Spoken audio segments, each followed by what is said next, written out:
Olá, eu sou o André e eu e o Rodrigo Marques vamos apresentar para vocês o trabalho prático de Aedes 3, a parte 2 de indexação. Bom, um índice é uma estrutura que armazena referência da localização de um registro em outro arquivo. E isso melhora bastante o desempenho das operações de leitura e escrita. Bom, e a gente implementou no nosso sistema as indexações usando árvore B+, usando hash extensível e usando lista invertida. Na árvore B+, no hash extensível, a gente utilizou o campo ID para ser a chave de indexação, e na lista invertida a gente usou o campo título e o campo descrição. E como a gente está usando múltiplas formas de indexação, nós usamos uma abordagem parecida com o padrão Strategy. Essa abordagem funciona da seguinte forma: nós temos uma classe index que ela fica a cargo de receber as requisições e ela fica responsável por distribuir essas operações entre as implementações disponíveis.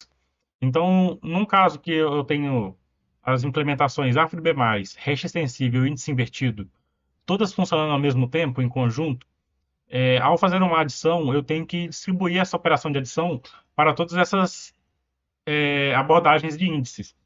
Mas, por exemplo, se eu quero fazer uma busca, aí eu tenho que selecionar algum índice específico para fazer a busca apenas em um. E assim a gente implementou dessa forma, e aí a gente consegue trabalhar. Para fazer a busca, no caso, né, a gente deixou aqui guardado um índice para ser usado como atual, e a gente também tem a lista de estratégias. Bom, agora falando sobre implementação, a Árvore B+, foi um dos algoritmos que foram implementados no nosso sistema. Ela é muito otimizada para ser usada em memória secundária. Ela tenta minimizar as leituras e gravações, baseando-se em ter muitos registros numa mesma página. A gente consegue ter uma página com vários registros e navegando por eles dessa forma, a gente consegue diminuir muito a quantidade de acessos em disco. Ela também é muito eficiente para busca em intervalo, já que a árvore B+, ela mantém todos os seus registros válidos nas folhas. E assim, quando a gente quer buscar por um intervalo, basta a gente encontrar o início desse intervalo e ir caminhando para o lado, né, vamos dizer assim, já que ela mantém um ponteiro para a próxima folha. Dessa forma, a gente consegue caminhar em um intervalo tranquilamente. E agora eu vou mostrar na prática o funcionamento da árvore B+. Para essa demonstração da árvore B+, eu vou apresentar ela aqui apenas passando ela como índice válido. Eu vou passar ela com a ordem 3 para a gente conseguir fazer o teste. Executando aqui o código, eu vou ter que fazer a carga do CSV. Feita a carga do CSV, já está aqui. Ele está assim porque é binário, né? Também foi carregado a nossa árvore B+. Então aqui os dados já estão carregados. No caso agora, eu posso fazer qualquer operação que ela vai, a operação que for ser feita, ela vai utilizar da árvore B+, para ser otimizada. Então, por exemplo, se eu fizer uma busca por ID, por exemplo, o ID 199, ele retorna aqui. E essa busca passou pela árvore B+, para poder ser encontrada. No caso, se eu faço outra pesquisa aqui, agora pelo registro 2, ele também me retorna e essa operação passou pela árvore B+. Agora eu vou fazer uma exclusão. Ele foi excluído. E agora, ao pesquisar novamente, né, pelo registro, podemos perceber que ele não existe mais. Vou apresentar agora sobre o hash estendido. Bom, no hash, a gente optou pela estratégia de ter dois arquivos, um para o diretório e um para os buckets. O diretório segue a seguinte estrutura. Primeiramente, ele tem a profundidade global, depois a quantidade de buckets criados, e a seguir uma série de longs que contém os endereços dos buckets. Nos buckets, nos arquivos dos próprios buckets, a gente tem a profundidade local do bucket, a quantidade de registros que tem naquele bucket, e uma série de IDs, que é um int e um endereço long, que aponta para o arquivo de registros. Então, cada endereço desse bucket vai apontar para um bucket que segue a seguinte estrutura. Agora, mostrando na prática como o hash estendido funciona, Eu já coloquei aqui o programa para rodar e deixei somente o hash estendido como index. Vou fazer a carga inicial dos dados. Eles foram devidamente carregados. E aqui a gente tem a estrutura do diretório. Primeiro a gente tem a profundidade global e a quantidade de buckets, que nesse caso é 64. E a seguir a série de longs que apontam para os devidos buckets no arquivo de buckets.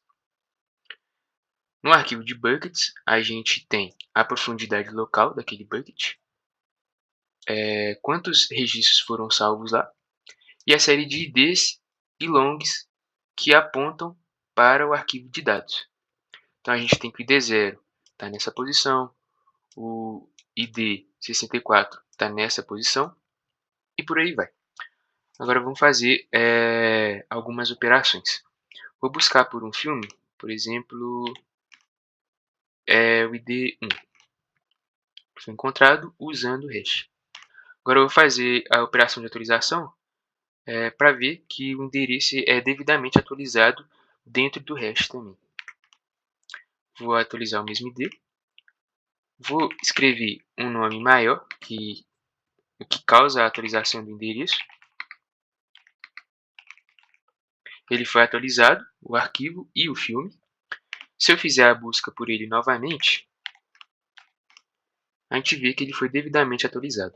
Falando agora sobre a lista invertida, ela é muito útil para se fazer pesquisa. Utilizamos ela aqui no nosso sistema para fazer pesquisa por título e por descrição. Na nossa implementação foi utilizado dois arquivos, um arquivo que se assemelha ao diretório do hash e um outro que se assemelharia aos buckets, né? Mas enfim, nossa implementação, basicamente, se a gente quer inserir ou quer pesquisar, a gente primeiro passa por esse arquivo aqui, que ele mantém os termos que foram salvos. Então, por exemplo, o termo chave 1 foi salvo aqui, e a gente guarda nele o termo e guarda a posição da primeira aparição dele no arquivo de dados. Então, se eu quero pegar todos os registros que têm a chave 1 neles, eu tenho que passar por todos que estão amarelinhos aqui. Como eles têm o ponteiro, a gente consegue caminhar semelhante a uma lista encadeada. Agora, dando um exemplo, como seria uma busca com múltiplos termos na lista invertida, eu vou dar um exemplo aqui que se a gente queira buscar o filme que tenha título Harry Potter. O passo a passo, né, o algoritmo que é feito, ele basicamente separa as palavras, ele faz uma busca individual por cada palavra dessas, e como o nosso índice invertido retorna para a gente uma lista de IDs, a gente consegue fazer uma interseção entre esses IDs. Então, ao final das duas buscas, a gente consegue fazer a intersecção e retornar a resposta. Vou mostrar agora, como a lista invertida funciona. Eu já deixei aqui ambas as listas adicionadas, tanto de título quanto a de descrição. Também deixei o hash adicionado para que a lista possa fazer a busca pelo ID dos filmes encontrados. Eu também já deixei os dados inicialmente carregados, mostrando aqui a estrutura do arquivo. A gente vê que a gente tem a palavra, no caso aqui avatar, e a posição no arquivo de dados, onde a gente tem um dos IDs que essa palavra aparece. Se a gente for nessa posição aqui no arquivo, a gente vê que no ID2 a gente tem aquela palavra, o avatar, e que na posição 000 do arquivo, a gente tem outro ID onde essa palavra aparece, que no caso é ID0. Depois disso, não temos mais nenhum ID. Vamos fazer uso agora da lista invertida. Primeiro eu vou buscar pelo título. Por exemplo, avatar. A gente tem os dois avatares que foram lançados. Fazendo a busca agora por duas palavras, por exemplo. A gente tem somente um, que é o avatar, que tem a palavra water no título também. Buscando agora por descrição, quero os filmes que na descrição tem a palavra political.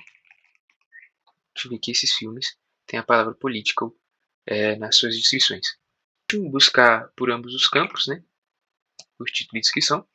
Eu quero todos os filmes em que o título seja Avengers e que na descrição apareça o nome Bruce Banner.